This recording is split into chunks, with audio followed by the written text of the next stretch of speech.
Além de fonoaudióloga baiana, pós-graduada pela FNH, é uma entusiasta e influenciadora do movimento de literatura negra e também possui vista interessantíssima a respeito da literatura negra. E, sabe, é exatamente por isso que a gente vai começar a nossa entrevista. A escrita, em maneira geral, é uma forma de expressar várias coisas, sentimentos, pensamentos, opiniões sobre os mais variados assuntos e questões cotidianas, sabe? Qual a influência da escrita propriamente dita com a pessoa que você é hoje? Enquanto escrita, o que eu posso dizer é de trabalhos, tanto Uhum. em escolas quanto graduação. Isso me permitiu eu ocupar esse lugar na escrita enquanto mulher negra, me permitiu escrever capítulo de livro, falando sobre a minha profissão enquanto fonoaudióloga negra, me Uhum. permitiu escrever artigo sozinha, me permitiu escrever trabalho para apresentar em congresso e eu ir lá apresentar tudo sozinha. Então, é algo que nos dá medo, né? Escrever, passar por um crivo de seleção, porque escrever capítulo de livro, escrever artigo Uhum. para revista, para apresentar um trabalho em um congresso importante, tudo isso passa por uma seleção, o seu trabalho que você escreveu. E você escrever tudo isso sozinha e ainda colocar ali a sua experiência enquanto fonoaudióloga, enquanto mulher negra, enquanto também na área da literatura, né, enquanto influenciadora digital. Então, tudo isso significa que a escrita vem reverberando em mim de inúmeras formas. Com a página, que já tem 2 anos e meio, né, nas redes sociais, com o perfil Uma Leitora Negra, eu escrevo resenhas literárias e sempre compartilho nos blogs. Então, e quase de semana em semana eu publico uma resenha. Então, eu sou obrigada, mas uma obrigação boa, podemos dizer, Uhum. a escrever sobre um livro. Então, eu vou emitir minha opinião ali, eu vou contar um pouco sobre a história, eu vou pesquisar dados sobre o que o livro aborda. Como eu falo exclusivamente de literatura negra, então eu não coloco só a minha opinião, eu achei legal, eu não achei tão legal. Eu procuro ver qual foi o tema que o escritor quis abordar naquela obra e eu vou atrás, leio artigo, leio outras publicações e faço todo esse compilado. Então tem sempre referência nos meus textos, dos Uhum. artigos que eu li, de outros lugares que eu também tive a referência, né?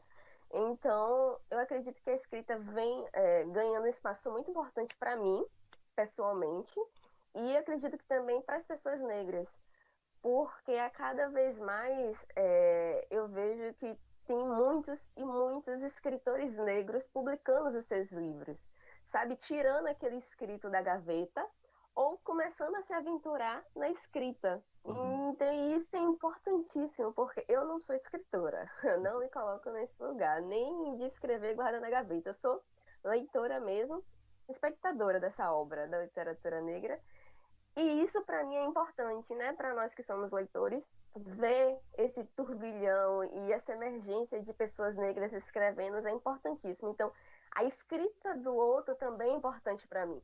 A Uhum. escrita das pessoas negras também é importante para mim. Então, eu acredito que é isso. Tudo o que nós falamos sobre a escrita para mim e para o coletivo, né? Sim, entendo. E é muito interessante como a escrita vem crescendo, né, no nosso meio e, assim, a escrita forma caráter de uma maneira ou de outra e, assim, eu vou quebrar novamente o roteiro, tá? Na outra entrevista que eu já fiz, eu já tinha quebrado, mas assim, só na ordem das perguntas e a gente vai seguir no flow da nossa conversa. Assim, logo de cara, quando eu vi o seu Insta, sabe, eu me apaixonei pelo trabalho que você faz de verdade. E assim, os destaques com as indicações de leitura e caixa de perguntas, eu particularmente achei uma ideia genial para interagir com o seu público e descobrir, e as pessoas descobrirem, né, livros novos e compartilhar essas leituras com outras pessoas. Assim, a literatura negra, no ponto que eu queria tocar com você, ela, assim, a literatura negra em si, sabe, ela ainda não possui muitos influenciadores.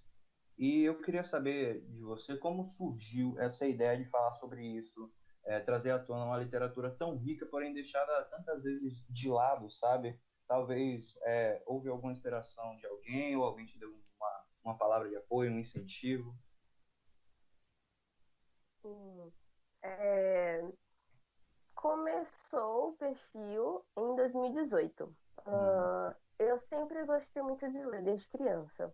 A leitura está na minha vida há muito tempo e, na verdade, a leitura foi uma forma de refúgio. Eu era uma das poucas crianças negras em uma escola particular.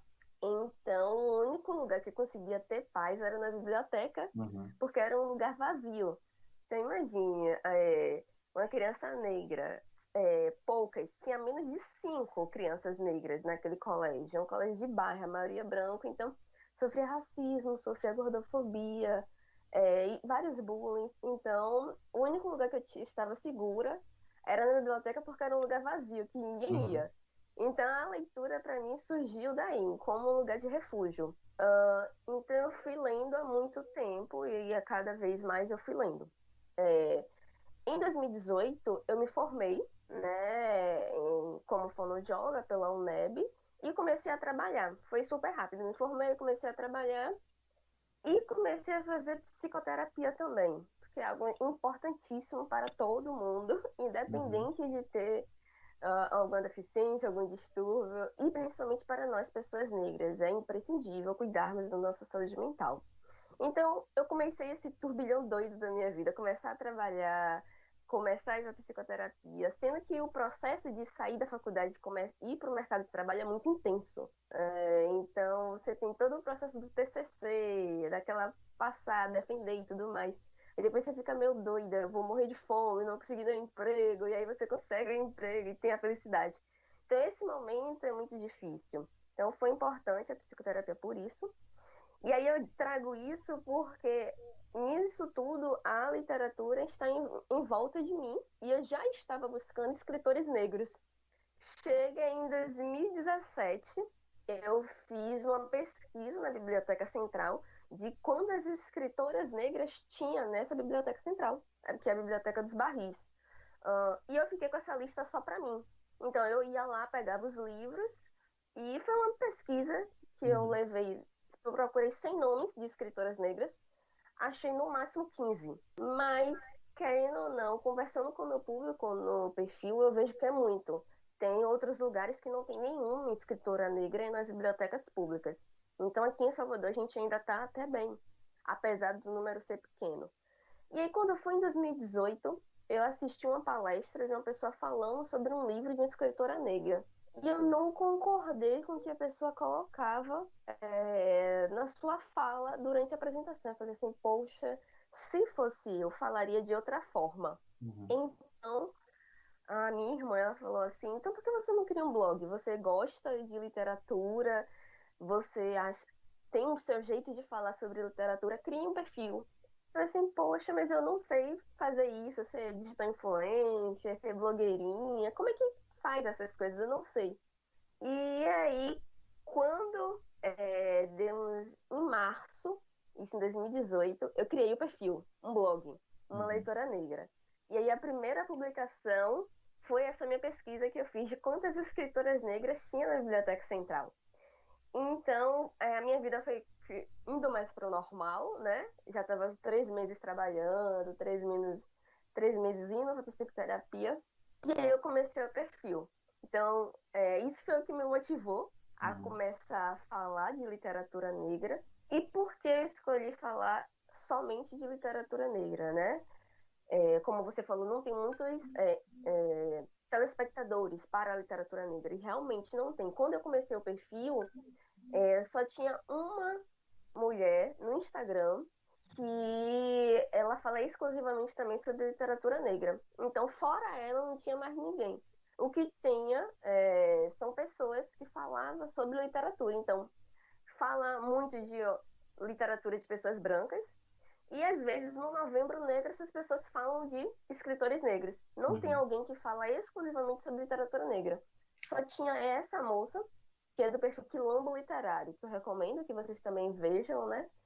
E aí eu comecei a fazer o perfil falando exclusivamente sobre literatura negra, porque é o que me dá paixão. Eu leio de tudo. É, Escritores indígenas, escritores brancos, escritores negros, de tudo eu leio. Mas o que me toca e o que me move, o que reverbera em mim de forma positiva é a literatura negra. Então eu falei assim, poxa, eu demorei tanto para acessar a literatura negra, sendo que a literatura está na minha vida desde a infância, eu vou tentar fazer com que outras pessoas tenham acesso à literatura negra muito antes de mim, do tempo que eu tive. Então, eu vim acessar a literatura negra, eu tinha 23, 24 anos. E hoje eu fico extremamente feliz por ter crianças lendo literatura infantil negra, de escritores negros. Então, isso eu não tive para mim. Eu vim ler livros de literatura infantil negra agora, com 26 anos. Então, Uhum. foi muito tardio. E as pessoas me mandam perguntas assim: ah, eu tenho uma filha de 8 anos, que livro você indica? E eu fico extremamente feliz por indicar literatura negra para ela dar para a filha dela de 8 anos, 9 anos, sabe? Eu Uhum. fico, nossa, que felicidade. Eu queria ter tido isso para mim. E eu não tive, mas eu consigo fazer diferente. Então, por isso a literatura negra, sabe? Fez diferença em mim e tem feito diferença nos outros. E aí, algo que você traz, que foi do destaques, né, da caixinha, é, eu fui aprendendo como ser blogueirinha de livros, aí hoje me autodenomino assim, porque eu tenho essa vida dupla, como fonoaudióloga e como blogueirinha, né, digital influencer. Uhum. Então, né, eu vou aprendendo de como é engajamento, hashtag que precisa colocar, marcar pessoas, que tipo de publicação chama mais atenção. Isso tudo a gente aprende, sabe? Uhum. Não é nada nato na gente. E Uhum. aí, essas formas de fazer a caixa é realmente para proporcionar interação entre mim e o público e para me colocar num lugar também de aprendizado. Eu aprendo muito, eu recebo muitas indicações também. Então, eu não sou a pessoa que sabe tudo sobre literatura negra, jamais. Uhum. É, eu estou ali aprendendo junto com os que são seguidores na página. Então, é uma forma de eu conhecer também o que, é que as pessoas estão lendo, o que, é que elas querem ver, e é uma forma também de eu indicar os livros que eu também estou ali lendo. Então, é uma forma de engajamento, de interação. E aí vai, hoje em dia, já tem mais perfis. E Uhum. muitos desses perfis também foram influenciados pela minha presença nas redes sociais, né? Uhum. De estarem falando exclusivamente sobre literatura negra. E eu acredito e eu espero que tenha muito mais perfis e mais pessoas, mais projetos. E eu Uhum. acredito que é isso. Com certeza. Ó, eu vou confessar um negócio, eu sempre fui mais do time audiolivro do que do time livro propriamente dito, porque eu não tenho muito essa afinidade, mas um bate-papo muito legal que eu estava tendo com a Adriele Regina e a Evelyn, eu não, eu esqueci o nome dela, me perdoe, Sacramento. Sacramento, exatamente. Elas, uma frase muito legal que a Adriele falou para mim era que o refúgio da criança preta era a biblioteca. E, assim, mesmo pelo que você falou da sua infância, é muito real isso. E a gente vê realmente que uma criança diferenciada que está ali num meio que não é propício, não propício, que não é comum pessoas da etnia dela, ela tem que realmente se refugiar e o livro acaba sendo essa porta de escape, sabe? E é muito por isso que a gente pensou nessa pergunta aqui, especialmente para ti. É quando você estava no seu ensino médio, sabe? Ou até mesmo fundamental, como você disse, é o seu acesso à literatura, aos aspectos da linguagem, sabe? Que te intrigaram ao ponto de influenciar na escolha da sua profissão, sabe? No quesito oralidade, por exemplo, você se sentia representada, sabe? Quando lia um livro de autor negro, de que forma que você punha para fora isso, sabe? Como que você punha essa empatia e esse sentimento de semelhante do autor influenciava na sua vida e que você colocava para fora isso pra gente? Bom, eu só vim ter acesso à literatura negra quando eu já estava na graduação. Uhum. Então, no meio da graduação. Então, enquanto criança e adolescência, o acesso que eu tinha à literatura era exclusivamente de pessoas brancas, Uhum. homens brancos na sua maioria, mas eu fui buscando ler mulheres, então eu acabei lendo muitas mulheres brancas, né?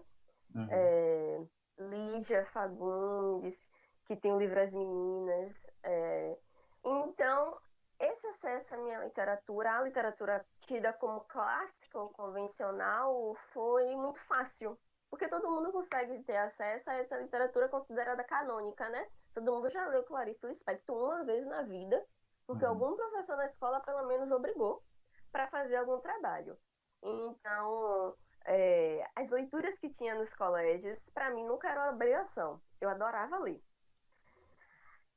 Tinha um momento, até um momento, quando eu era criança, eu ainda não percebia determinados nuances de racismo ou homofobia que existia nos livros. Por exemplo, eu lia Monteiro Lobato, criança, e não via nada demais. Claro, eu era criança, eu não estava tendo noção do que estava acontecendo. Mas na adolescência, eu já fui criando meio que algo já ia me incomodando na literatura de muitos escritores. Por exemplo, dois escritores que eu amava de paixão. Um era Jorge Amado e o outro é Júlio Verne. Inclusive, Júlio Verne é considerado o pai da ficção científica. Mas ele é um homem branco extremamente racista e que depois eu vim descobrir que ele compactuava com a exploração de pessoas negras, com a escravização. E isso tudo eu fui pesquisar sobre a vida dele porque eu comecei a perceber frases e posicionamentos racistas nos seus livros. Uhum. Então isso ia me incomodando. Tem um livro que se passa em África e um viajante, ele caracteriza os homens daquela nação ali como macacos. Então, olha como tá gritante esse racismo no livro. Então, quando eu comecei a ler esse livro, eu já tinha lido todos os clássicos dele, A Volta ao Mundo em 80 Dias, Viagem ao Fundo da Terra, tal, tal, tal. Quando eu li esse livro, eu fui pesquisar sobre a vida. E aí que fui me dando esse insight. Falei assim, olha, todo escritor que eu for ler, eu vou pesquisar um pouco sobre a vida também. Uhum. Porque a gente não dá para ficar acreditando e acreditar no discurso que as pessoas dizem que que Monteiro Lobato não é racista. Ou que ele é racista na sua vida pessoal e que na literatura ele não é racista. Uhum. Impossível. Tudo que o escritor é na sua vida, ele coloca na obra. Sim. Então, na adolescência, começou a me despertar essas coisas. Eu falei assim, olha, tá tendo racismo aqui. Olha, tá tendo machismo aqui. Então, com o Júlio Verne foi assim. E eu comecei a me distanciando da literatura dele. Com Jorge Amado, algo parecido. Existe uma hipersexualização da mulher e homens negros que ele coloca no livro e que é escancarado. Existe o racismo religioso, que apesar dele ser uma pessoa que foi de candomblé, ele coloca o candomblé como uma religião demoníaca, como uma religião animalizada, sabe? Como se Uhum. fosse de homens primatas. Então, eu já tinha lido uns 10, 12 livros dele, mas a partir do momento que essas coisas foram me incomodando, eu fui me distanciando dessa literatura. Então, tudo isso é linguagem, não é? Com Eu certeza. fui me conscientizando, eu fui crescendo e percebendo o que estava acontecendo. Ao mesmo tempo que eu percebia que o que acontecia comigo era racismo, porque quando a gente é criança, em uma escola particular, por exemplo, que você é minoria, você fica perguntando por que aquilo está acontecendo com você. Você acha estranho, né? Uhum. Você não vai logo ligar que é porque você é uma pessoa negra. Você só consegue perceber isso na sua adolescência, quando você vai criar Sim. algum tipo de consciência social, consciência racial. E junto com isso que eu fui percebendo do porquê as coisas estavam acontecendo comigo, eu fui percebendo isso tudo também na literatura. Então, olha como a linguagem é uma linguagem de forma pessoal e extrapessoal, não é? Uhum. E isso tudo foi influenciando os meus gostos literários. E aí eu fui para o ensino médio, fui estudar no ensino médio, estudei em escola pública, que o meu leque cresceu muito e o movimento estudantil é muito grande na escola pública, então Sim. isso é maravilhoso. E aí eu fui buscando outros caminhos dentro da literatura, porque eu não queria deixar de ler, já que era algo que me deixava confortável. Uhum. Então, no ensino médio foi que eu escolhi também a profissão que eu queria fazer, fonoaudiologia. Mas a fonoaudiologia eu não escolhi por causa da literatura, nem por causa do que reverberava em mim. Foi muito mais por uma questão familiar. Minha Uhum. mãe é técnica de enfermagem e todas as minhas tias, por parte de mãe, são técnicas de enfermagem também. Então, na época de minha mãe, era o que era possível dela fazer. Sim. Né? Mulheres negras que moravam no subúrbio ferroviário, até onde elas conseguiam ir? Até o ensino técnico. Então, todas Uhum. as minhas tias, eu tenho 5 tias junto com minha mãe, então 6 mulheres da família que são técnicas de enfermagem. E aí hoje eu tenho primas que fazem enfermagem, hoje eu tenho primas que já são formadas também em enfermagem, mas eu não queria essa área da enfermagem, Uhum. mas eu queria estar na área da saúde. Mas eu Sim. gosto muito de criança, eu sempre gostei muito de ler, dessas coisas todas, então eu falei assim, poxa, fui procurar, fiz teste vocacional e descobri a fonoaudiologia. Descobri que a fonoaudiologia trabalha com voz, linguagem, MO. Falei, nossa, é incrível, eu quero isso pra mim. E quando prestei vestibular, escolhi fonoaudiologia. É... E aí os livros de literatura negra chegaram para mim na graduação. Uhum. Porque da mesma forma que no ensino público, no ensino médio, o movimento estudantil é muito forte, o movimento estudantil na faculdade pública é maior ainda. Uhum. Então, eu participei do movimento estudantil também, e tudo isso é linguagem, né? O modo que nós nos posicionamos no mundo é linguagem. O modo que eu me visto, o modo que eu falo, o modo que os seus professores colocam esse trabalho para vocês é linguagem também, não é? Eles estão querendo comunicar algo com vocês. É... E aí, na faculdade, quando eu comecei a ler, eu já comecei a ler as coisas com um olhar de fono. Então, mudou um pouco ainda mais a minha leitura. E aí, hoje, quando eu faço resenhas para a página, eu sempre coloco: olha, isso aqui tem algo a ver com saúde, eu já coloco lá. Eu dou a minha opinião enquanto profissional da saúde, que eu sou, né? Uhum. E atuante no SUS. Então, hoje em dia, o meu olhar para a literatura tem um olhar também de profissional da saúde. Não é só de uma pessoa negra, mas é uma pessoa negra que é profissional da saúde. Aham. Então, eu acredito que é isso. E tudo isso que a gente tem conversado aqui é linguagem, né? Então, isso é bonito demais. Compreendo. Assim, quando você falou a respeito do acesso que você teve à literatura negra, com certeza, vem tido uma evolução exponencial, sabe?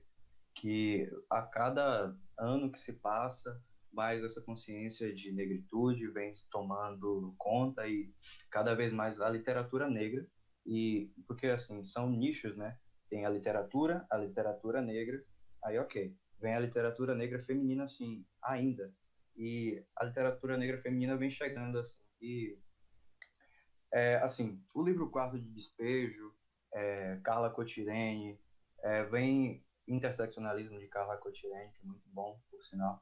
Eles chegam com mais forças assim, sabe? E, assim, o livro Quarto de Despejo, por exemplo, de Carolina Maria de Jesus, foi o nosso paradidático dessa unidade.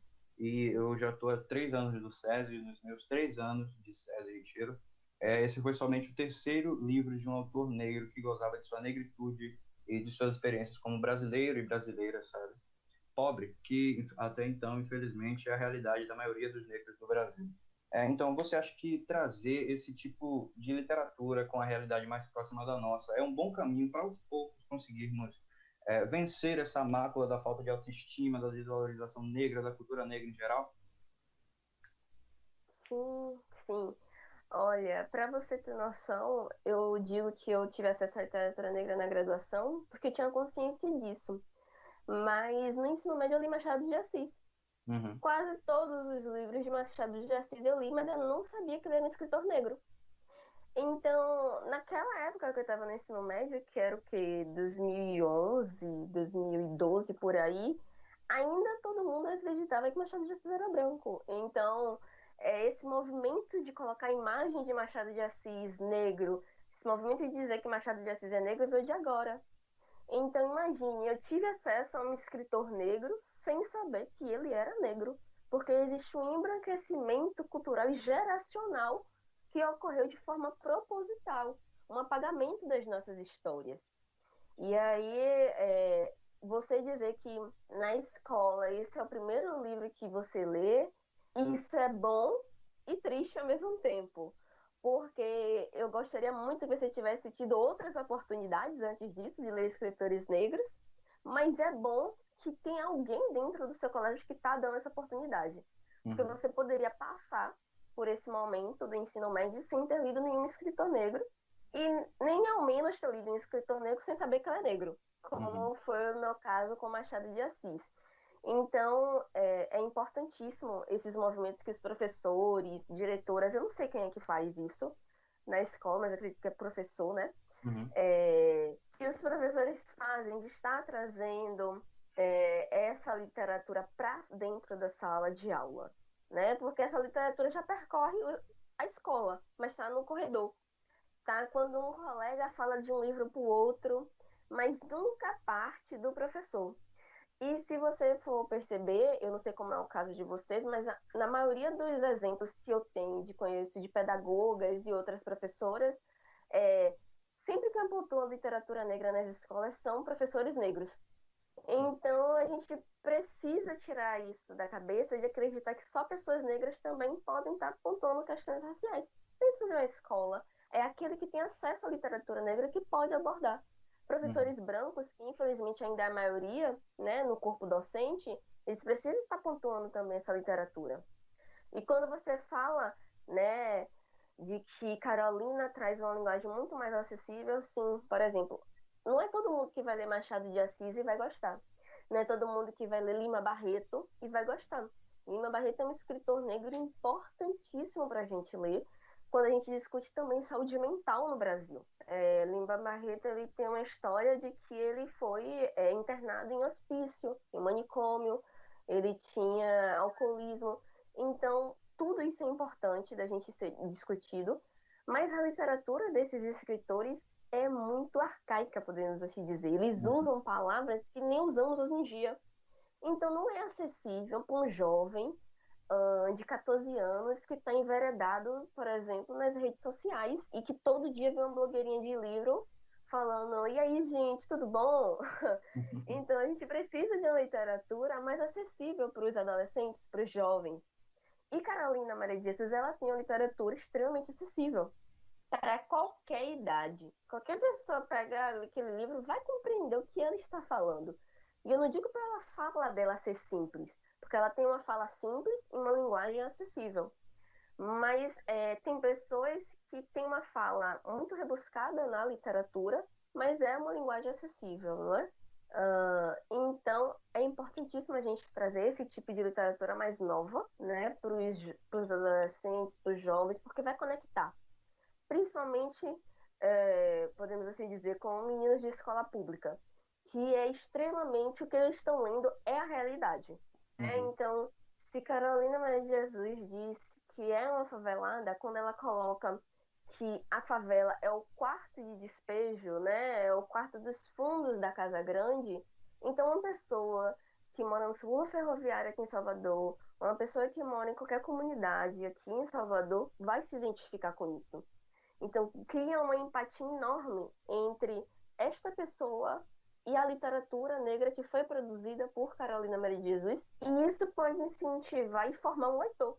Porque às vezes as pessoas não gostam de ler porque acham que a literatura é aquela ainda do tempo de Machado de Assis, né? Que é Uhum. aquela linguagem difícil. Então, quando você apresenta um livro com uma linguagem muito mais fácil, você conecta com o leitor e você forma leitores. Então, é importantíssimo a gente trazer esses escritores, que vai criar um vínculo com o leitor, e dois, que tem uma linguagem acessível. Por exemplo, o livro de Carla Cotirene, que você falou, ele é perfeito. O livro é perfeito.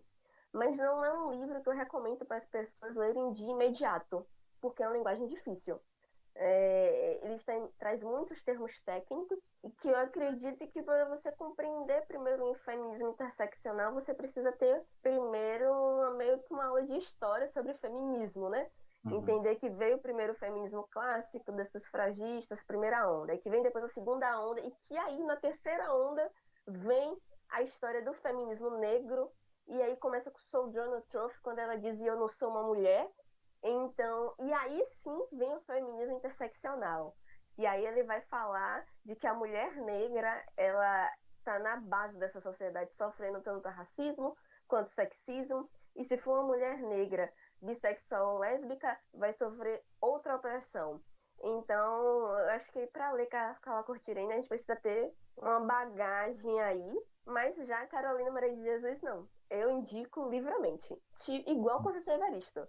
Eu saí indicando para todo mundo.